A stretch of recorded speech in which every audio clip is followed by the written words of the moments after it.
ዛሬ የምናየው ከፖርቹጋል ማዴራ ደሴት ተነስቶ የዓለምን ሕዝብ ልብ ስለሰረቀው 7 ቁጥር ማሊያ ለባሹ ስለ ታላቁ ተጫዋች ስለ CR7 ነው።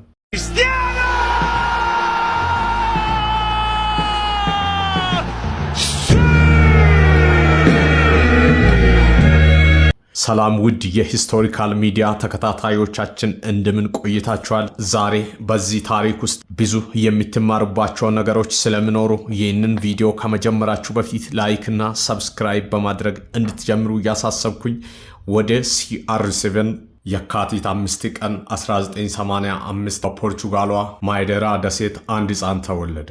ስሙም ክርስቲያን ሮላንዶ ዶስ ሳንቶስ አቬሮ ይባላል። ቤተሰቦቹም በጣም ደካማ ከሚባሉ የህብረተሰብ ክፍል ነበሩ። እናቱ ዶሎሬስ አቬሮ አራተኛ ልጇን ለመውለድ አቅም ስላልነበራት ጽንሱን ለማስወረድ አስባ እንደነበር ዛሬም የዓለም ምስጢር አይደለም። ነገር ግን ዕጣ ፋንታ ሌላ ነበር። ሮላንዶ ያደገው በቆርቆሮ በተሰሩ ጠባብ ቤቶች ውስጥ ነው። አባቱ ዲኔስ አቬሮ የቀድሞ ወታደርና የአትክልት ቦታ ሰራተኛ ቢሆንም በአልኮል ሱሰኝነት ይሰቃይ ነበር። ሮላንዶ ግን ማጫወቻ ኳስ ባይኖረውም በጨርቅ የተጠቀለሉ ኳሶችን እየመታ በዛች በጠበበች መንገድ ላይ ታላቅነቱን ማለም ጀመረ። በ12 ዓመቱ ሮላንዶ ትልቅ ውሳኔ ወሰነ። ቤተሰቡን ትቶ ወደ ዋና ከተማ ሊዝበን ተጓዘ።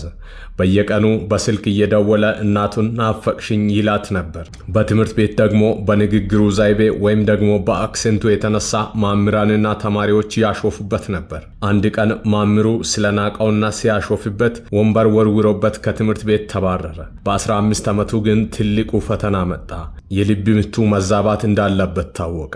ህልሙ ሊጨልም ሲል ግን ሮላንዶ አልተሸነፈም። ቀዶ ጥገና ተደርጎለት ከጥቂት ቀናት በኋላ ልቡ እንደ አዲስ መምታት ጀመረ። ይህ ልብ ነው ዛሬም ድረስ ዓለምን እያስደነቀ ያለው። እንደ አውሮፓውያን አቆጣጠር ኦገስት 2003 ስፖርቲንግ ሊዝበን ከማንቸስተር ዩናይትድ ጋር የወዳጅነት ጨዋታ አደረገ። በዛ ምሽት ሮላንዶ የዩናይትድ ተከላካዮችን አዞራቸው። ከጨዋታም በኋላ ተጫዋቾቹ ለፈርጉሴን ይህንን ልጅ ሳይዝ አውሮፕላን ውስጥ እንዳይገባ አሏቸው።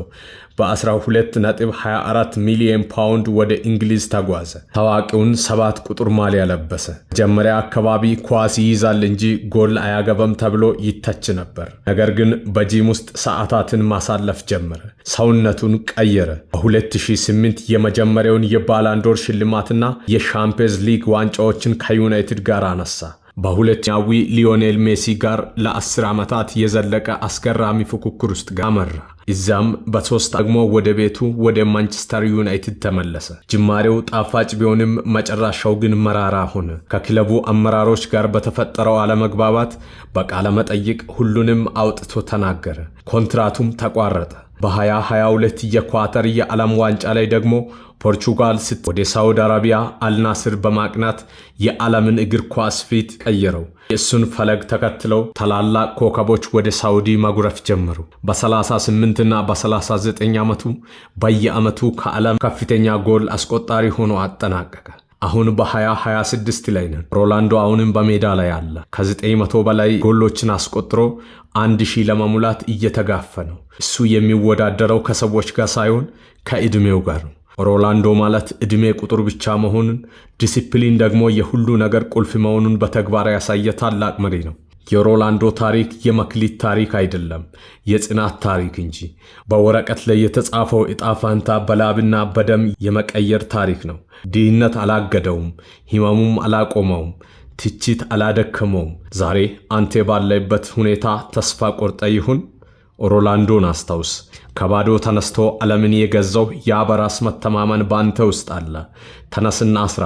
ምክንያቱም ታሪክ የሚጻፈው ለሚለፉት እንጂ ለሚያልሙት ብቻ አይደለም። የዕለቱ ጥያቄ ለእናንተ የትኛውን የሮላንዶን ታሪክ ወዳችሁታል? በማንቸስተር ዩናይትድ፣ በማድሪድ ወይስ በአሁን በአልናስር ያለውን? አስተያየታችሁን በኮሜንት ላይ አስፍሩልኝ። ቪዲዮው ከተመቻችሁ ላይክ እና ሰብስክራይብ ማድረግ እንዳትረሱ። ቀጣይ በእንደዚህ አይነት ቪዲዮዎች እስክንገናኝ ድረስ መልካም ቆይታ።